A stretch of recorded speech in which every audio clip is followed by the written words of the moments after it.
The last section we are doing in Chapter 4 is Section 4, Introduction to Functions.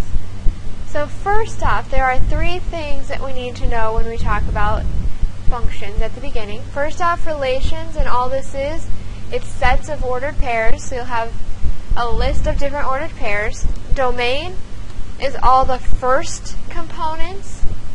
Range is all the second components when we talk about ordered pairs.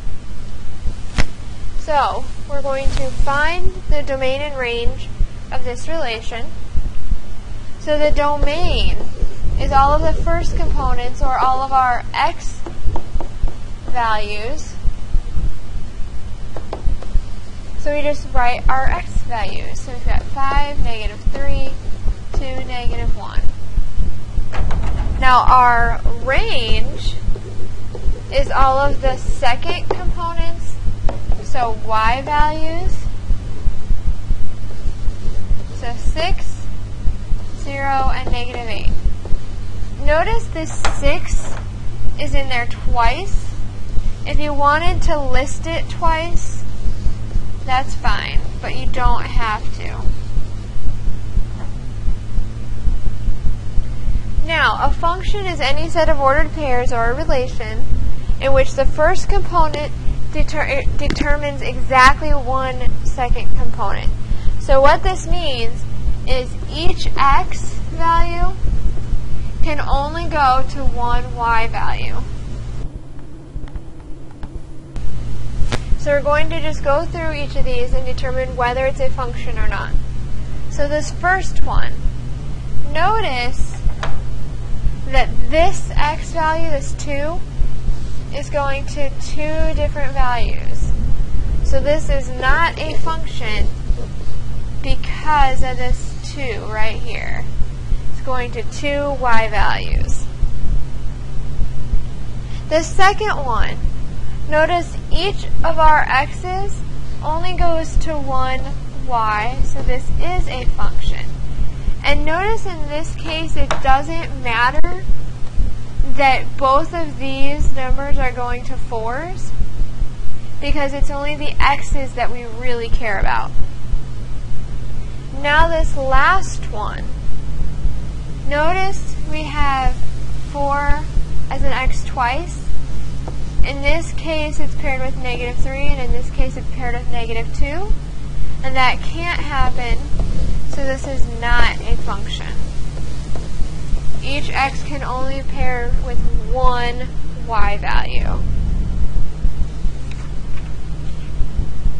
Now, if we've got a graph, we can use the vertical line test to determine whether or not it is a function. So if it crosses only one time, it is a function. However, if it crosses more than once, it's not a function. So looking at this first graph, notice we can draw some vertical lines, but notice they pass through the graph in more than one spot. So that means it passes through the graph more than once, not a function. This second one, we can draw some vertical lines. But notice no matter where we draw the vertical line, they only pass through the graph once. So this one is a function.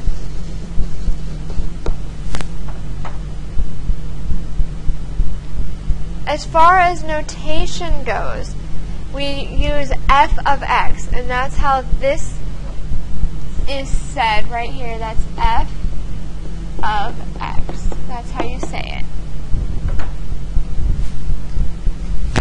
So now, given this function, we're going to find the value of each of these parts, these expressions. So first off, notice we have f of x here, and then we have an x here. That just means whatever you substitute in here, that's telling you what value we need to put in for x over here.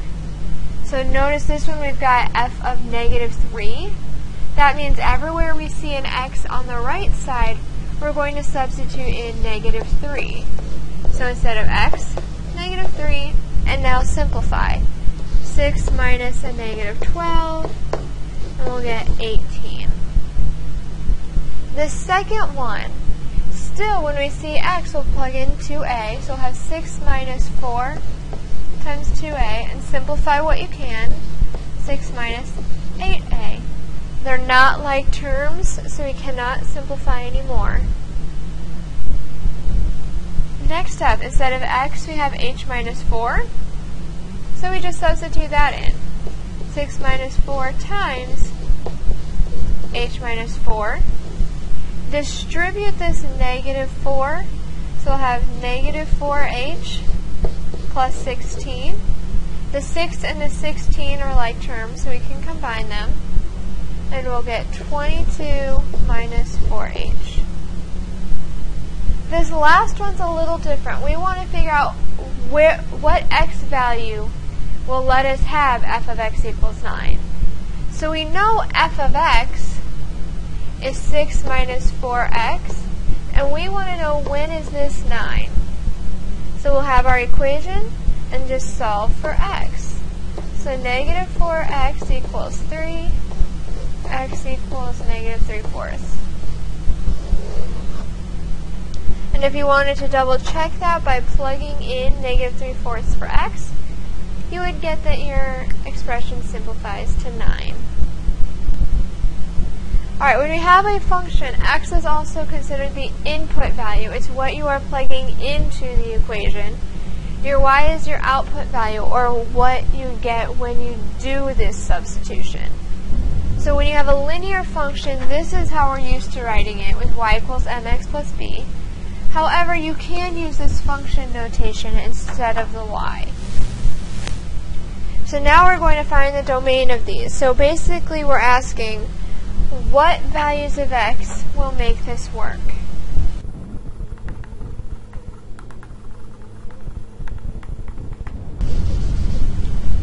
Or think about it, is there any value of x that when we plug it in will not give us an output? In this first case, no matter what we plug in for x, we will always get a number back. So this one, any number we want will work. So we can write that as negative infinity up to positive infinity, because any number is going to work. In our second equation or function, however, you can't divide by 0. And so if we were to figure out when this is 0, it's 0 when x is negative 3. That means x cannot be negative 3 because it would make our denominator 0, and you can't divide by 0.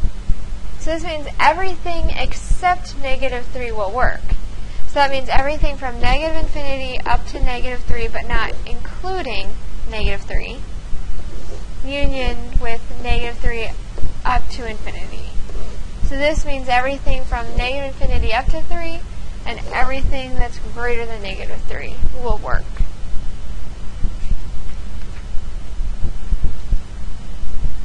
So now we've got a contractor is giving us some costs. We know the fees and permits are $14,000, and then it's going to cost $102 per square foot to build this house. So if we look at A, we want to write a linear function that describes the cost of the building dependent on the square feet. So our cost depends on how many square feet we have. And our cost is this fees that we pay no matter what, plus how much we pay per foot.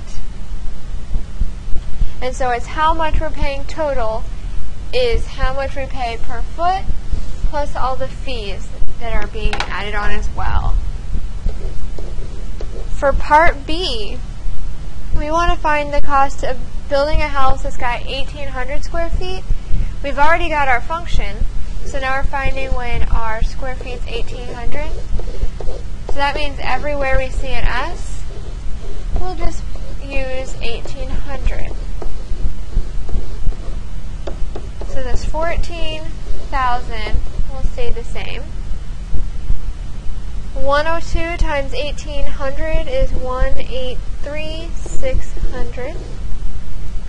So our total is $197,600. Alright, so now we've got a mortar shell is above the ground after t seconds. So this is s feet above the ground. So this is our height. And then this t is our time. So we want to find the height of the shell 20 seconds after it's fired. So that means when our t is 20. So that's just going to be f of 20. So we'll plug in 20 everywhere we see a t because it's after 20 seconds. So first off, exponents. 20 squared is 400.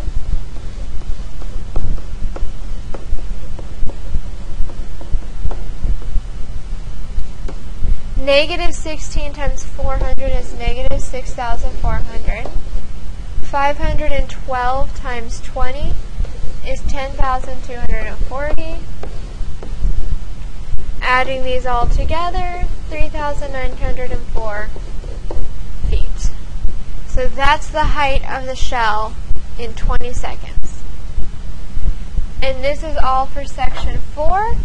And this also then concludes chapter 2.